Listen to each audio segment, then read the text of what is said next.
नागिन sir classes में आप सभी का स्वागत है।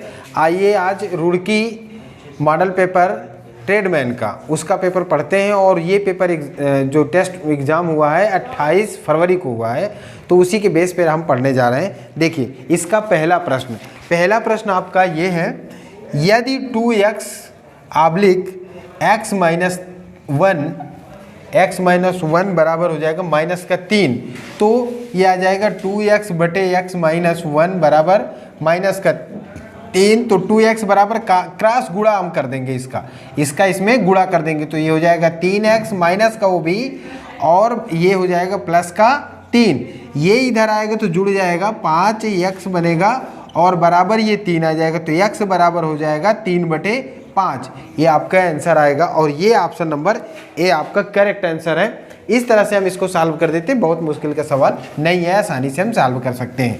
ठीक है, अगला क्वेश्चन इसमें दिया है दो क्रमागत सम संख्याओं का योग क्या होगा जिनके वर्गों का अंतर कितना दिया है, जिनके वर्गों का अंतर दिया है 84। तो इसके सम संख्या बाबू कैसे मानते हैं, अगर एक पहली संख्या x है तो दूसरी संख्या हो जाएगी x + 2। इस तरह से हम सम संख्या मानते हैं। तो इनके वर्गों का अंतर भैया, तो ये हो जाएगा x + 2 - x² बराबर हो जाएगा ये 84 दिया है।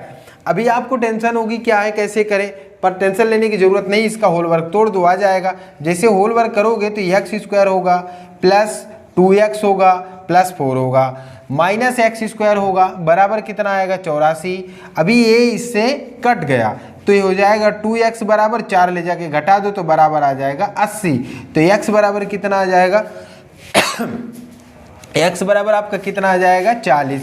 तो इसका मतलब पहली संख्या 40 है और दूसरी कितनी हो जाएगी, पहली संख्या इस तरह से 2x ये हो जाएगा 40, ये हो जाएगा आपका 40। तो फिर x बराबर कितना आ जाएगा 40, दूसरी संख्या कितनी हो जाएगी x + 2 बराबर कितनी आ जाएगी 42। इस तरह से हम इसको सॉल्व कर लेंगे। तो इसका जो योगफल आएगा, दोनों का जो योग आएगा, इस तरह से दोनों को जोड़ देंगे तो कितना आ जाएगा 84। इनका योग, इनका अंतर दिया है, हाँ इनके वर्गों का अंतर दिया है, तो इनका योग कितना हो जाएगा, दोनों को जोड़ देंगे तो कितना हो जाएगा 82 सॉरी, इन दोनों को जोड़ देंगे तो कितना हो जाएगा 82। इस तरह से आपका आंसर सही हो जाएगा। ठीक, ये था प्रश्न, मतलब प्रश्न ये था दो क्रमागत सम संख्याओं का योग क्या होगा जिनके वर्गों का अंतर 84। इनके वर्गों का अंतर 84 है, 84 आप लिख लिए, फिर क्या कर दिए इसको सॉल्व कर लिए, होल स्क्वायर कर दिए, फिर -x² लिख दिए बराबर का, ये कट गया दोनों, 2x बचा। अगर इस 4 को ले जाएंगे तो 80 बचेगा, 2 से काट देंगे तो 40 बचेगा, यानी कि पहली संख्या 40 है दूसरी 42 है, दोनों का योग 82 हो जाएगा। ठीक, इस तरह से हम सॉल्व कर सकते हैं। ये आपका प्रश्न था। अगला प्रश्न क्या है, जय और विजय के आयु का अनुपात 3:4 है, 5 साल बाद आयु का 4:5 हो जाएगा, तो विजय की आयु ज्ञात करें। तो अगर मान लीजिए कि ये आपका जय की आयु है x मान लेते हैं और ये विजय की आयु है 4x मान लेते हैं, 5 वर्ष बाद 5 दोनों में जोड़ दीजिए। ठीक, बराबर हो जाएगा ये 4:5। अभी क्रॉस गुणा कर दीजिए, ये आयु जय की है और ये आयु विजय की है जैसा सवाल में दिया है। ठीक, जय विजय, आपको इसको v लिख लेना और इसको जय लिख लेना अपनी जानकारी के लिए। तो आप इसको क्रॉस गुणा कर दीजिए, जब इसका गुणा इसमें करेंगे, इसका इसमें और इसका इसमें गुणा करिए तो ये हो जाएगा 15x + 25 बराबर हो जाएगा 16x + 20। ठीक है, अब ये उधर जाएगा तो x बचेगा और ये इधर आएगा तो 5 बचेगा, मिल गया 5। अभी विजय की निकालना है, अगर विजय की आयु निकालना है तो 4 × 5 कर देंगे, कितना आएगा 20 वर्ष। ये आपका आ गया और इसका ऑप्शन भी बी नंबर सही है। ठीक, ये क्वेश्चन का ऑप्शन आपको मिल गया। इसके बाद अगला प्रश्न क्या है, देखिए 2 सही 3/4 का पारस्परिक को ज्ञात करें। तो इसको अगर करेंगे तो कितना आ जाएगा 4 दूनी 8, 4 दूनी 8 3 11, 11/4 आ जाएगा, 4 दूनी 8 3 11, 11/4 आ गया। पारस्परिक निकालने का मतलब 4/11, क्या निकाल देंगे पलट देंगे, आंसर हो जाएगा, आपका आंसर मिल जाएगा। फिर अगला प्रश्न क्या है, ये दिया है दो कोणों का योग 180 हो तो कोण क्या कहे जाएंगे। दो कोणों का योग 180 हो तो कोण क्या कहे जाएंगे। देखिए दो कोणों का योग 180 हो, अब जैसे इसमें ऑप्शन दिया है परावर्तन कोण, तो 180 अंश का ही होता है वो, तो इसलिए वो सही नहीं होगा। पूरक कोण, पूरक कोण का मतलब कॉम्प्लीमेंट्री, मतलब कोटि पूरक कोण, यानी कि दो कोणों का योग 90 अंश होता है, तो वो भी सही नहीं होगा। अधिक कोण, अधिक कोण का क्या मतलब होता है, जो 90 अंश से बड़ा हो और 180 अंश से छोटा हो, अधिक कोण। और इसमें दिया अनुपूरक कोण। अनुपूरक कोण किसे कहेंगे, वह दो कोण जिनका योगफल 180 अंश हो, या फिर इसे हम समपूरक कोण भी कहते हैं। तो इसका ऑप्शन नंबर डी सही है। तो दो कोणों का योग हो कोण कौन सा कहलाएगा, अनुपूरक कोण कहलाएगा। ठीक, अगला प्रश्न पढ़ते हैं।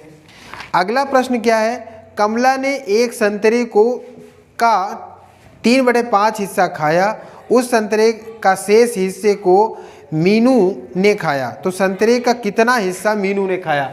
अभी बहुत सरल है, क्योंकि कुल संतरा एक माना जाता है, उसका 3/5 हिस्सा खा लिया, तो इसको घटाओगे 5 एकम 5, यानी कि घट जाएगा 3, 2/5 आ जाएगा, और ये आपका आंसर हो जाएगा। और ये कौन सा ऑप्शन सही है, 2/5, बी नंबर ऑप्शन सही हो जाएगा। ठीक, अभी अगला क्वेश्चन क्या है, उस वृत्त का क्षेत्रफल में कितने प्रतिशत की वृद्धि होगी, उस वृत्त के क्षेत्रफल में कितने प्रतिशत की वृद्धि होगी जिसकी परिधि 50% बढ़ा दी जाती है। परिधि बढ़ा दे, त्रिज्या बढ़ा दे, कोई प्रॉब्लम नहीं, चाहे परिधि बढ़ाए चाहे त्रिज्या बढ़ाए। उसके लिए हमारा जो फार्मूला है क्षेत्रफल के लिए वो ये है 2x + x² / 100। इससे हम लगाएंगे तो आराम से आ जाएगा। ये प्रतिशत वृद्धि के लिए है और आराम से हम इसको लगा पाएंगे। देखिए 2 × 50 हो जाएगा और प्लस 50 × 50/100 कर लेंगे। 0 से 0 कट गया, ये कितना आ जाएगा, कितना आ जाएगा, दोनों 100 आ जाएगा, और प्लस कितना 25, कितना आ जाएगा 125%। तो ये कौन सा ऑप्शन सही है, इसका ऑप्शन जो सही है वो बी नंबर सही है। ठीक, ये है। अगला प्रश्न दिया है, इसमें कुछ करना ही नहीं है। अगला प्रश्न है, देखिए इसमें भिन्न, मतलब ये बताना है कि कौन पूर्ण वर्ग नहीं है, मतलब इनमें से कौन सी संख्या शुद्ध वर्ग नहीं है। जैसे 81 ऑप्शन नंबर ए है, दूसरा है बी नंबर 100 है, तीसरा है सी नंबर 121 है, चौथा है डी नंबर 18 है।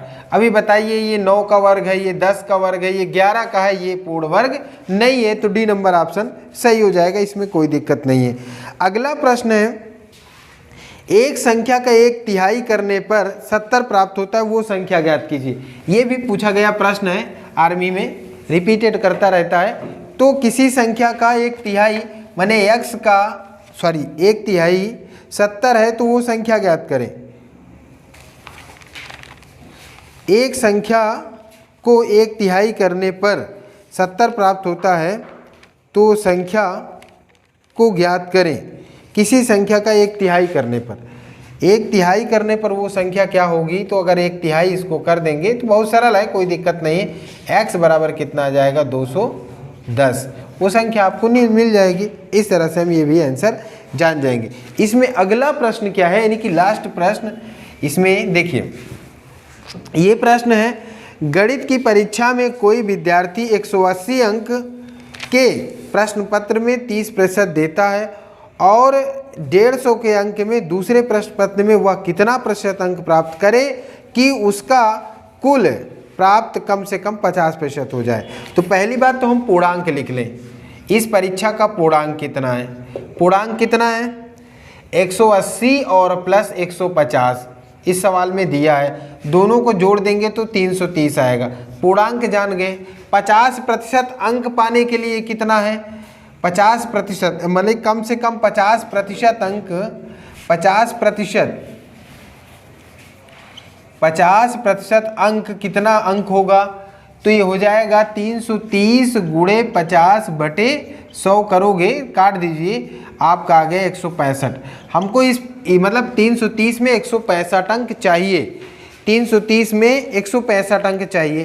पहली परीक्षा में अगर हम पहले इसमें 30% पाते हैं, पहली परीक्षा में 30% पाते हैं, इसका मतलब है कि हम कितना अंक पाएंगे, इसका 180 का 30% बटे 100 कर लेंगे, 0 0 कट गया, ये आ गया, यानी कि 54 अंक। अभी उस परीक्षा में कितना अंक पाएँ कि हमको 165 अंक हो जाए, ये हमको ज़रूरत पड़ी। जब ये ज़रूरत पड़ी तो इसका मतलब ये है कि ये 54 बनेगा, 18 तिरिक 54 बनेगा, तो x बराबर हो जाएगा 165 में से 54 घटा दीजिए तो 111 अंक। माने दूसरी परीक्षा माने 150 में 111 अंक उसे पाना ही है। जब 150 में 111 अंक पाना है तो उसका जो प्रतिशत निकलेगा 111 गुणे 100 बटे 150, यानी कि ये कट जाएगा इससे, और 5 से काटेंगे, 5 दूनी 10, 5 से 15, 3 से इसको काटेंगे, 37 बार में कटेगा तो कितना आ जाएगा 74%।